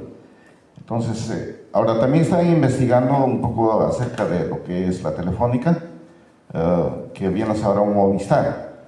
Pero me he dado cuenta que, de acuerdo a su composición, ahora es una empresa que tiene muchas como especie de subsidiarias. O sea, uno es para la fibra óptica, otro es para televisión, así, ¿no? Entonces, ¿qué es lo que ocurre? De que si nosotros quisiéramos estatizar nuevamente o nacionalizar Telefónica del Perú, no habría nada. ¿Por qué? Porque simplemente es una empresa cascarón. Ya. Entonces, eso quisiera que nos explique Carmen. Y por otro lado, es hacer, como le decía, es acerca de qué pasaría si por algún motivo tuviéramos una guerra con Chile y todos los servicios están acaparados por ellos. Por decir, en la comida, todas las empresas de tiendas de, ¿cómo se llama?, prácticamente de manutención están ya tomadas. La energía está tomada por Chile, o sea, prácticamente la electricidad. Y ni que hablar en telecomunicaciones, ya no tendríamos privacidad para nuestras comunicaciones. Esas dos cositas quisiera. Claro.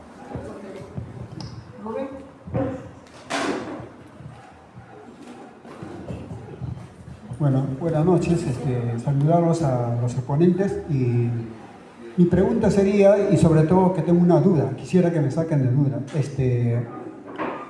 no sé por qué cada gobierno que llega o que está representando nuestro país deberían solamente, cuando hacen una concesión, por decir una concesión minera, si el proyecto es por 20 años, por decir, deberían proyecto por 20 años, pero como el gobernante, el presidente, gobierna 5 años, debería ser solamente la concesión por 5 años. Si el proyecto es por 20, entonces el nuevo presidente tendría que retomar el nuevo contrato, un recontrato, para que pueda seguir ¿no? sacando los recursos. Pero acá es al revés, acá hacen un proyecto, un presidente concesiona 30, 40, 50 años y el otro presidente que viene a la mesa a mirar lo que ya el otro ha pactado. Que no creo que sea, para mí, no creo que sea conveniente.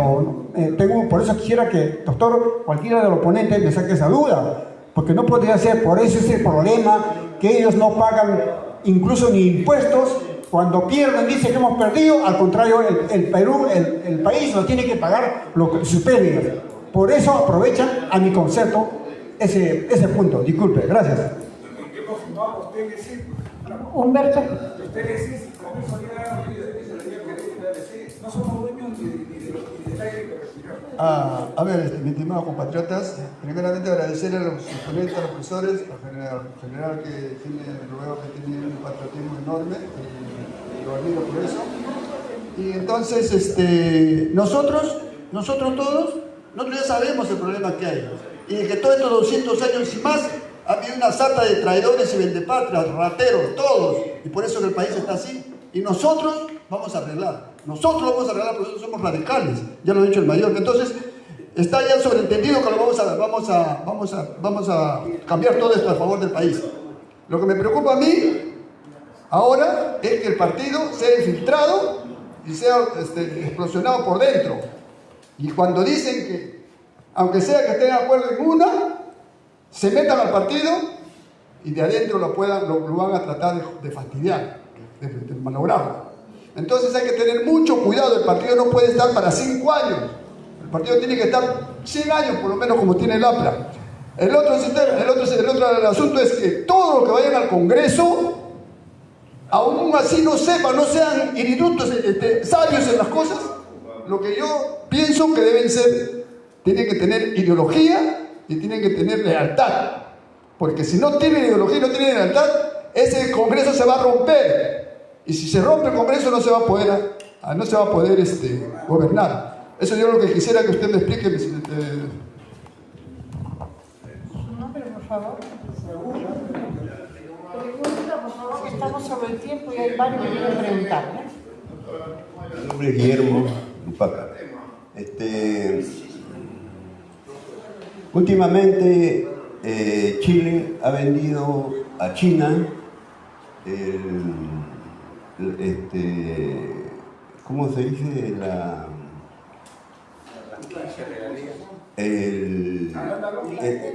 luz, ¿no? La energía de Lima ¿cómo se llama? Que tenía en Lima, ¿no? Se la vendía a los chinos, claro. Pero a mí me parece, disculpe usted, pero yo no creo que Chile tenga la suficiente monedas como para albergar, para decirnos que puede invertir.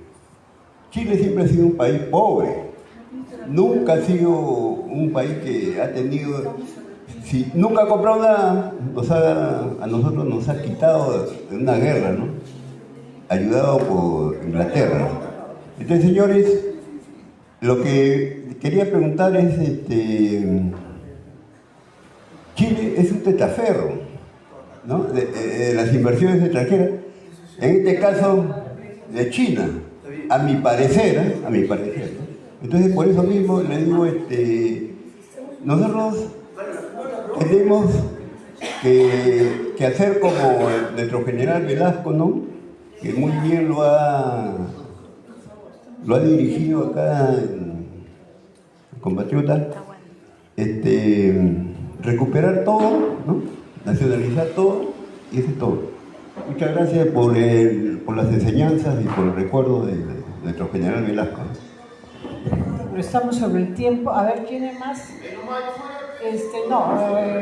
Montoya. Cerramos con Montoya porque estamos sobre la hora. De repente en un minuto nomás. Cuando entré, no le entendí muy bien a Gonzalo, estaba exponiendo, pero creo haberle escuchado que él estaba de acuerdo con que lo primero es el derecho a la vida, porque en mi concepto los libertarios tienen el cerebro invertido. Primero es el derecho a la vida, no a la libertad, como dicen los libertarios. Eso quisiera que lo aclare.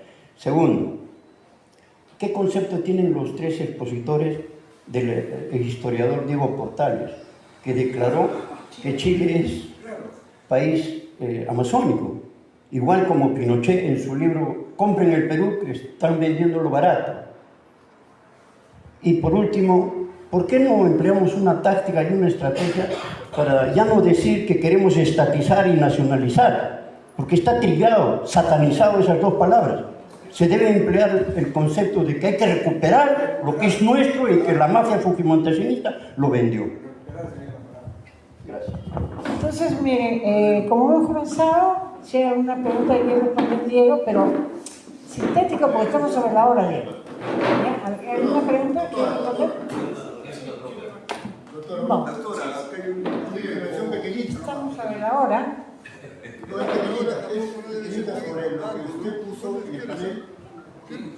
Pero ya, solo una observación para el general, que ha puesto como ejemplo a Pablo de la Flor, ¿no es así?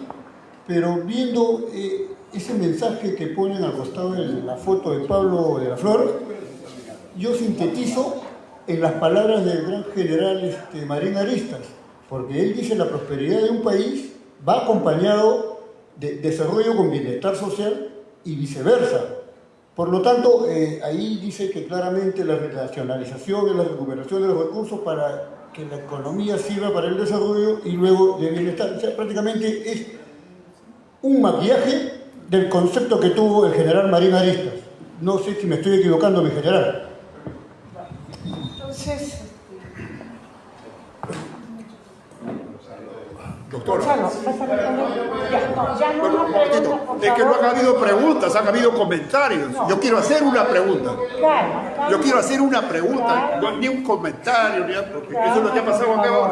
ahora. Calma. Y muy cortita, Estamos sobre la hora. Aquí hay gente que tiene que irse rápido porque tiene que movilizarse lejos.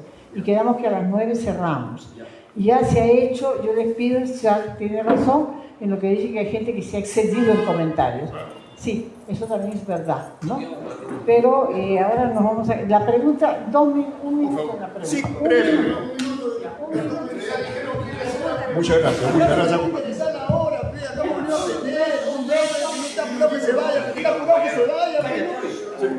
Por favor, al general.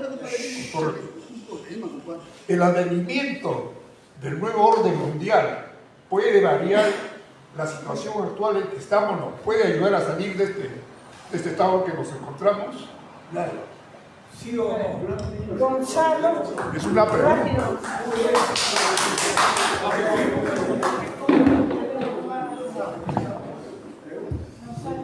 Sí, bueno, brevemente para responder la pregunta que se me ha hecho, yo lo primero que quiero decir, sin pensarlo mucho, es que el valor fundamental que existe es la vida. La vida está por encima de todo. No hay manera de que la vida pueda estar por encima de la libertad. Prueba de ello, por ejemplo, es que en el modelo en el que estamos, donde el neoliberalismo campea, el capitalismo salvaje, ¿cuántas muertes ha habido durante la pandemia, no? Es un atentado contra la vida mantener el estado de cosas en el que nos encontramos ahora mismo. Justamente por eso es que nosotros, en honor a la vida, necesitamos cambiar las reglas del juego para poder priorizar esta virtud, este valor, ¿no? Y ponerlo por encima del interés del libre mercado. Muy bien, Gonzalo, gracias. Roger.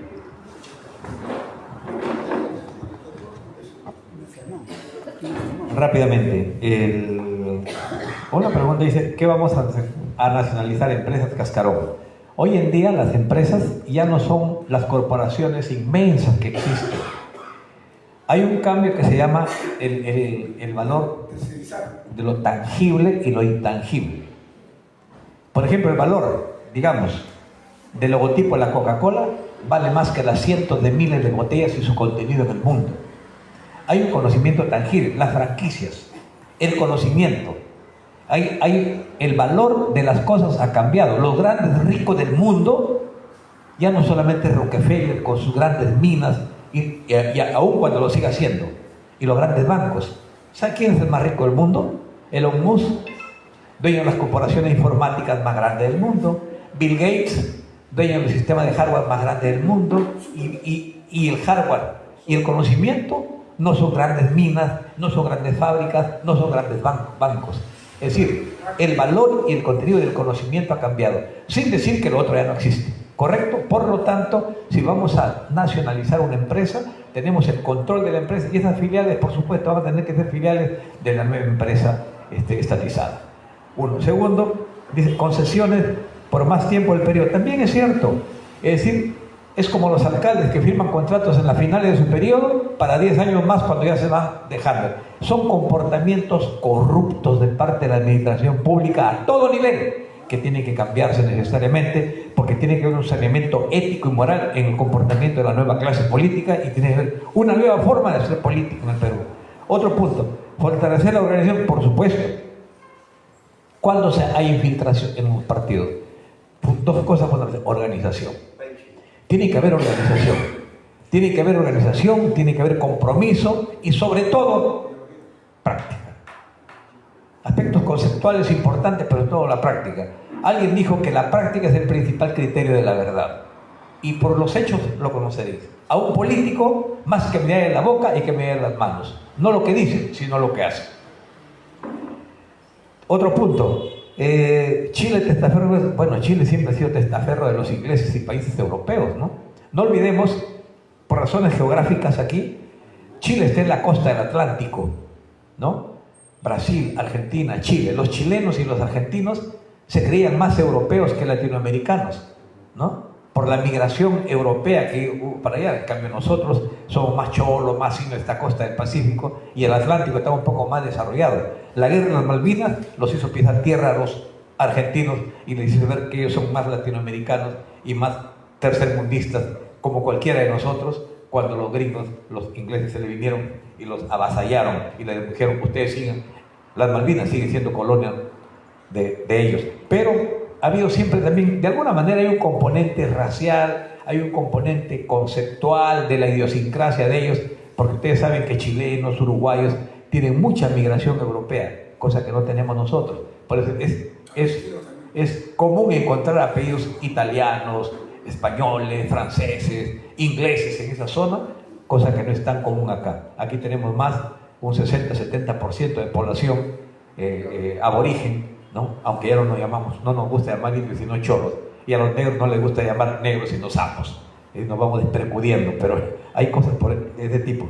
Por lo tanto, Chile, y algo más, Chile se entromete tanto en el Perú que Chile, no sé, creo que lo dije en una charla acá, cuando viene San Martín al Perú, viene como general no argentino, sino chileno, y el Senado chileno le impuso 24 puntos a cumplir aquí, en el peruano, si es que él abanderaba la independencia total y definitiva del Perú. Es decir, los chilenos siempre han buscado entrometerse en la vida peruana, y la concepción de Diego Portales se enmarca dentro de eso, toda concepción expansionista, una concepción que mucho tiene que ver con la geopolítica, y habría que extenderse un poquito más en eso, pero ¿y por qué asume Pinochet también? El fascismo, en esencia, tiene también una concepción expansionista, ¿no? Es lo que hizo. ¿Qué hacía Hitler con su concepción fascista de la política y de la vida? Quería expandirse, invadía países, no solamente fue una confrontación económica, ¿no? También había una concepción, un aspecto conceptual, ¿no? De la concepción de la superioridad racial que los hace ser expansivos por naturaleza. Y acá ellos veían, son una franja de arena que tienen los chilenos, cuya única riqueza, por supuesto, es el cobre. Son los primeros. Y, por supuesto, han desarrollado una tecnología que es mayor que la peruana, ¿no? Ellos dan mayor valor agregado a sus productos hidrobiológicos, a sus productos agroalimenticios, ¿no? La Aconcagua es conocida en el mundo, la manzana chilena es conocida en el mundo, y nuestras manzanas no salen de acá, porque ¿qué se llama? Tecnología, valor agregado de tecnología, que ellos sí le dan y nosotros no le damos. Y termino con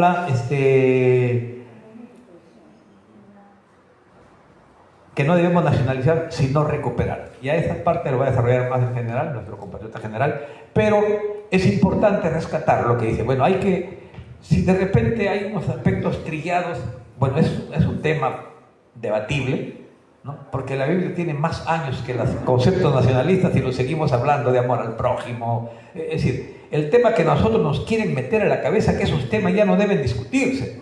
Hablar de la explotación del hombre por el hombre, hace mucho tiempo eso ya pasó de moda. Hablar de la desigualdad social también ya pasó. Los derechos humanos, eso está trillado, ya pasó de moda. Es que no va a pasar de moda mientras siga habiendo violación, pobreza, injusticia. Esas cosas van a tener que seguir levantándolos, ¿no? Y no por ser temas trillados dejan de ser actuales y vigentes. Cuando yo le decía, por ejemplo, la reforma agraria que lo asume Velasco, que eran las banderas de los guerrilleros que se levantaron, esos jóvenes ilusos por un camino equivocado probablemente, pero fueron las banderas que rescate del general Velasco que hoy los abanderó. Y las ideas de Velasco, nos recordaba el sábado un encuentro de solidaridad, lo asumió, lo escuchó por primera vez un joven cadete que vino al 150 aniversario de la batalla de Ayacucho, en Ayacucho. ¿Saben quién? Hugo Chávez. Y él, su referente fundamental es Juan Velasco, y dijo, ese plan Inca que él presentó, algún día voy a hacer algo en un país. Y era un cadete todavía, el tercer o cuarto año de la escuela de oficiales de Venezuela. Entonces, hay que reciclar, hay que reconceptualizar, hay que renovar. Es cierto, el espíritu renovador que dice el compañero Montoya está muy bien, pero hay que mantener algunos conceptos claves que son parte de nuestra identidad y de nuestro compromiso como nacionalistas en el cambio que propugnamos. Gracias.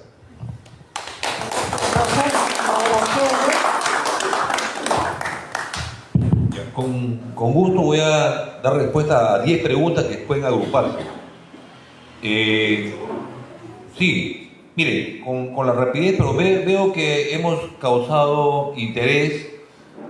Hoy, respuestas cortas, voy a desarrollar para darle a la autora Pilar y ya podemos ampliar respuestas a cada una de las preguntas. He tomado nota para incorporar a lo que he expuesto las inversiones chinas. Es indicación de nuestra compatriota Pilar Roca.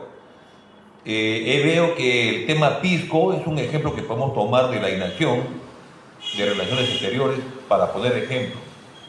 Y finalmente también en cuanto a cielos peruanos, que sería un tema que puede entrar en este aspecto que lo voy a ampliar. Para la primera pregunta de Pilar Roca y otro compatriota, sobre Pablo de la Flor. Yo mencioné, porque iba a ser polémico, porque es una corriente neoliberal, representa pues al modelo actual. Sin embargo, podemos decir lo siguiente.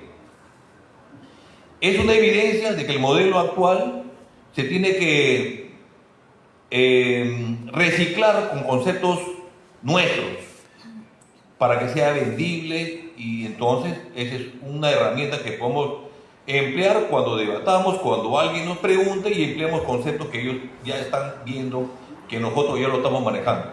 Y por otro lado, se evidencia entonces que con su modelo no han concretado. Y por otro lado, también es que son conceptos que nosotros hemos manejado. A propósito de Pablo de la Flor, no estamos promoviendo a Pablo de la Flor, sino estamos evidenciando que su modelo no ha funcionado y hoy se reciclan con conceptos que nosotros manejamos.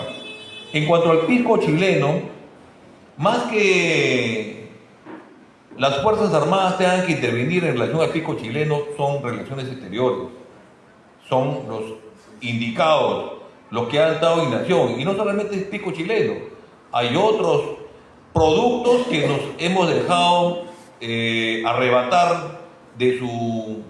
Suspiro limeño también. El suspiro limeño es otro tema que Cancillería lo manejó. Entonces, ahí hay dos ejemplos. Hay inacción del modelo. En cuanto a la guerra con Chile, precisamente, que se ha mencionado, ¿qué cosa haríamos con las inversiones que están acá? En el planeamiento que teníamos en el 2013, cuando se iba a dar el fallo de la Haya, 2013, ya en los planeamientos, en los comandos operacionales, se veía más que la guerra, donde teníamos que atacar esos objetivos estratégicos que eran las inversiones chilenas. Por dos cosas, porque iban a hacer apoyo precisamente para las fuerzas y nosotros teníamos que neutralizar. Así estaba planeado y previsto. Salimos de una forma diplomática que superó a la militar. Es necesario que se comprenda esa combinación. En la guerra no solamente es defensa, sino también relaciones exteriores. Acá hay otra sobre las concesiones mineras de largo plazo. Hemos sido muy, precisamente en el modelo, facilitadores a las inversiones. Por ejemplo, en Loreto, en Andoas, adicionalmente a esas concesiones de largo plazo, inclusive había unidades militares que le daban seguridad a esas empresas privadas, ¿no? Y lógicamente uno va y cumple su tarea en cumplimiento de la misión y soberanía, supuestamente. Sino al revés, daba seguridad a la inversión extranjera que estaba, lógicamente con un beneficio que habrían tenido lo que habían negociado. Efectivamente, en el concepto de ideología y lealtad, los candidatos a diputados y senadores debe existir eso. Estoy completamente de acuerdo, se debe ampliar y fortalecer. ¿Y dónde va a haber la ideología? ¿Dónde va a estar la lealtad? Aquí en la escuela de formación. Que escuchemos, que sepamos su posición. Hay algunos que son débiles. Hace poco me encontré con una persona, a propósito de las damas que no han intervenido con ninguna pregunta, pero está representada muy bien por la doctora Pilar Roth. Una dama candidato de una región me manifiesta, sí, ya el partido está, y le pregunto, ¿cómo está el partido en la región? Ninguna respuesta. Ella es de, como no debe ser, solamente de la situación de acá, de las pantallas, de los sedes de televisión, de la política solamente de acá de Lima, y no conocemos pues, lo que debemos representar, a lo que nosotros representamos, aquella gente que está en la sierra, en la selva, en el interior del país. En cuanto a Diego Portales, en sus varias posiciones, en el campo militar, en el campo político, que siempre ha sido pues, su referente, Diego Portales, y cuando habla de país amazónico, es lo que nosotros decimos. Nosotros tenemos, ¿no?, la rectoría de Amazonas, somos naturales de Amazonas, pero nosotros no sacamos ninguna política ni decimos nada. Sin embargo, otros, ya lo había mencionado, como a través de otro país, ya se penetran y están mirando qué posibilidades tienen de posicionarse como país amazónico. El pacto con el Ecuador. También, ¿no? Y acá, el concepto de estatizar y nacionalizar, he tomado nota para también suavizar ese concepto que están diciendo. Y por último, la última pregunta. Cuando se habla si el nuevo orden mundial nos permite precisamente tener mejores condiciones de participar. Sí, hay un autor que es Pedro Baños, es un coronel del ejército español, que habla del nuevo orden mundial. habla de la encrucijada y habla de la situación que actualmente en el mundo se vive, y el Perú es uno de ellos. Ya no existe, pues, la población ya no cree en el sistema, y entonces eso facilita realmente si nosotros nos preparamos y actuamos.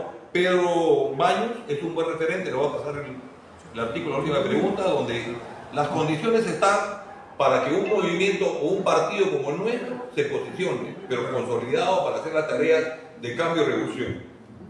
Eso es todo. Muchas gracias. Voy a agradecer a los tres expositores que realmente, y a ustedes también, que han participado de una manera estupenda, diría yo, con mucha inquietud. Y así es como debemos participar. La próxima clase va a ser el viernes, ¿no? Vamos a continuar con este tema. Le voy a pedir a Humberto que vaya preparando para la otra clase, no este el viernes, sino para el martes, que vayas preparándote para hacer el comentario que ha hecho Gonzalo ahora, que el comentario esté a tu cargo. ¿Está bien? Sí, doctora, ya. Creo que Antauro va a venir el viernes. ¿Perdón? Antauro creo que va a venir el viernes, porque hay un congreso el sábado. Bueno, Antauro vendrá. Antauro viene cuando puede. Momentito. Vamos a aclarar esto, ¿no? Antauro, evidentemente, es nuestro líder natural, pero él tiene una agenda muy grande.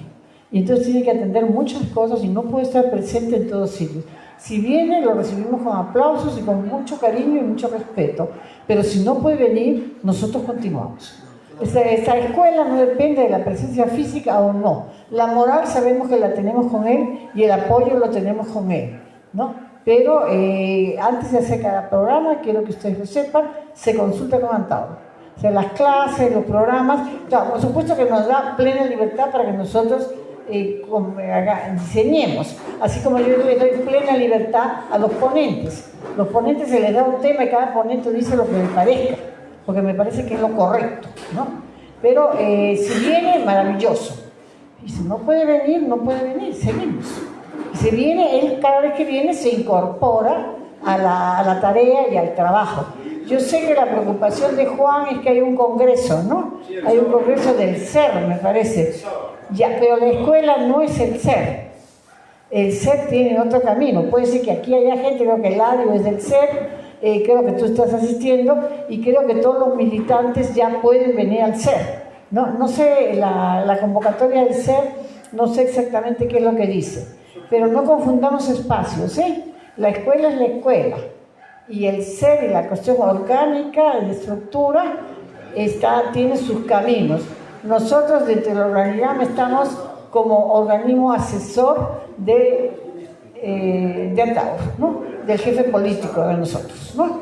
Entonces, ahí está, por un lado comunicaciones y por otro lado está la escuela. Aquí se discute todo lo que tiene que ver con la escuela. ¿Está atendiéndome, Juan? Ya, aquí todo lo que es la escuela lo discutimos acá. Todo lo que es nuestras competencias. Pero no podemos entrar en otras competencias. ¿Correcto? Bueno, y así hemos terminado hasta el próximo viernes.